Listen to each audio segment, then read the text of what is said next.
এই তেলবাস শোন, আমার কাছে চুলদারি কাটার টাকা নাই। কোয়ালিটি করার কাছ থেকে 20 টাকা করে উঠে 200 টাকায় না আমার দে, আমি চুলটা কাটে আসি। আপনি যেটা উঠ সবাই তো বুঝা গেছে গা। আচ্ছা ঠিক আছে উঠিয়ে দিবনি।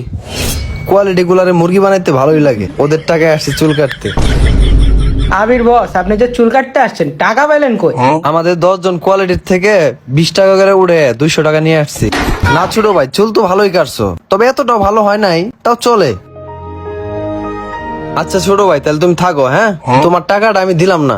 তোমার যদি কখনো চাকরি বাকরির প্রয়োজন হয় তাহলে আমার নক দিও, ঠিক আছে? তোমার একটা চাকরি আমি দিয়ে দিবনি। হালার বাট পারে কামটা করলো কি? গাইস, আপনারা যদি কেউ চুল কাটতে আসতে চান তাহলে এই বিজয়দার এখানে আসতে পারেন। জরুন বৃষ্টি হোটেলের সামনে দাঁড়ায় হাতের ডান পাশে উপর দিকে তাকাবেন, দ্বিতীয় তলায় এই সেলুনটি দেখতে পাবেন। আর এখানে দেখেন অনেক সুন্দর এসি করা আছে, আপনারা এসির বাতাস খাইতে পারবেন। চাইলে এখানে আসতে পারেন। হ্যাঁ, বিজয়দা অনেক ভালো মানুষ, তো উনি অনেক সুন্দর করে চুল কাটে, আপনারা সিনেমার স্টাইলে চুল কাটতে পারবেন। আর গাইস, এখানে চুল কাটতে এসে যদি কেউ আমার নাম বলেন তাইলে কিন্তু আপনাদের থেকে টাকা বেশি রাখবে, কারণ হচ্ছে আমার কাছে টাকা পায়, চুল কাটার টাকা পায়, ওইটা আপনাদের থেকে রাখে দেবে। হ্যাঁ, আমার নাম কেউ বললেন না, এমনি এসে চুল কেটে দেন।